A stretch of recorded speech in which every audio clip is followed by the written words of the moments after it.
반갑습니다. 베이스캠프 교회 김홍규 목사입니다. 오늘 함께 하실 말씀은 신명기 18장 1절에서 14절까지의 말씀입니다. 신명기 18장 1절에서 14절까지의 말씀에는 두 종류의 사람이 나옵니다. 전반부에서는 레위인들에 관한 이야기가 나오고 후반부에서는 점수를 가르치는 사람, 미래를 예측하는 사람, 이런 사람들에 관한 이야기가 나오는 것이죠. 사실 두 부류는 완전히 대조적인 사람입니다. 레위인이라고 하는 것은 어떤 사람입니까? 하나님께 제사 드리는 사람입니다. 거룩하게 구별된 사람들이라고 하는 뜻이죠. 그리고 레위인들은 어떤 기업에 속해 있는 것이 아니라 하나님이 공급해 주시는 것으로 가지고 생활하고 하나님이 먹여주시는 것 가지고 먹고 하나님이 입혀주시는 대로 입는 사람들을 지칭한다라고 하는 것이죠. 하나님께 대하여 봉사하기 위해서, 하나님께 헌신하기 위해서, 하나님의 사랑을 나타내기 위해서 따로 구별된 자들이 바로 레위인이라고 할 수 있습니다. 오늘 성경은 레위인들에게 이렇게 이야기를 합니다. 레위기 18장 1절입니다. 레위 사람 제사장과 레위의 온 지파는 이스라엘 중에 분깃도 없고 기업도 없을지니 그들은 여호와의 화제물과 그 기업을 먹을 것이라. 분깃도 없고 기업도 없겠다라고 하는 것입니다. 즉 하나님의 일을 하는 사람들은 전적으로 하나님께 의지하라라고 이야기를 하고 있는 것이죠. 그러면 나머지는 하나님이 책임져 주실 것이다 라고 하는 것입니다. 우리는 뭔가 돈이 없으면은 불안합니다. 내가 돈이 없다라고 하는 것으로 인해서 내가 누리고 싶은 것들을 다 누리지 못하는 삶을 살기 때문이죠. 특별히 교회에서 그 역할을 감당하는 사람들에게 있어서 경제적인 문제는 참으로 어려운 문제입니다. 물론 대형교회나 이런 곳에서는 돈에 대해서 그렇게 걱정을 안 할 수도, 물론 돈에 대해서 걱정을 안 하지는 않겠지만 좀 덜 할 수는 있고, 그리고 나름대로 사용할 수 있는 여건들이 충분히 있지만 대다수의 그렇지 않은 교회들에 있어서는 정말로 경제적인 여건으로 인하여서 너무나도 힘든 상황을 보내고 있는 사람들이 많습니다. 특별히 코로나 바이러스로 인하여서 교회에서 비자립 교회들 같은 경우에는 월세도 내지 못하는 이런 상황에 처해 있는 사람들에게 하나님이 다 공급해 주실 것이니까 그냥 기다리고 있어 라고 이야기하는 것은 또 한편으로는 너무나도 무책임한 일일 수도 있을 것이다. 물론 하나님이 다 공급해 주십니다. 우리는 그걸 의지해야 합니다.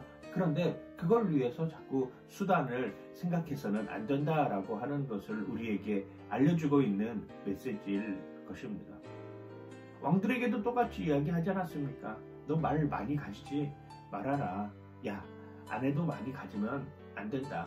금 여기에 집착하지 말아라. 결국 무슨 이야기였습니까? 교만하지 말고 겸손하라 라고 하는 이야기였습니다. 레위인들에게도 마찬가지입니다. 하나님의 기업을 담당하는 사람들, 하나님의 분깃에 쫓아서 살아가는 삶이 아니라 오직 하나님께만 영광 돌리는 모습으로 내 모든 것들을 하나님께 맡겨라. 그러면 하나님이 책임져 주실 것이다 라고 하는 이 확실한 모습으로 살아가야 된다라고 하는 것이죠. 이게 레위인들에게 요구되는 사항입니다. 여기에서 벗어나기 시작하면 말 그대로 욕심이 생기고, 여기에서 벗어나기 시작하면 교만하기 시작하는 것은 당연한 일일 수 있을 것 같습니다. 그리고 나서 어떤 사람들에 대해서 이야기를 하냐면 9절 이하부터 이렇게 표현을 합니다. 내 하나님 여호와께서 내게 주시는 땅에 들어가거든 너는 그 민족의 가증한 행위를 본받지 말 것이니. 가증한 행위라고 표현을 해요. 뭐가 가증한 행위냐? 그의 아들이나 딸을 불 가운데로 지나가게 하는 자나, 점쟁이나, 기륭을 말하는 자나, 요술하는 자나, 무당이나, 진언자나, 신접자나, 박수나, 초혼자를 너희 가운데 용납하지 말라라고 이야기를 하고 있습니다. 사람들은 누구나가 다 미래에 대한 불안함을 가지고 있습니다. 그 미래에 대한 불안함을 해결하기 위해서 사람들은 이런 점집이나 무당, 박수, 진언자, 초혼자를 찾아가고 있는 것이죠. 앞으로 제 미래가 어떻게 될까요? 제 직업이 어떻게 될까요? 제가 결혼할 수 있을까요? 제가 연애로 고민하고 있는데 이 연애 관계는 어떻게 될까요? 제가 돈을 더 많이 벌 수 있을까요? 좋은 곳에 취직할 수 있을까요? 라고 하는 이 불안한 심리를 가서 물어보는 것이죠. 사실 그 사람들도 다 알지 못하지 않습니까? 어떻게 다 알 수가 있겠습니까?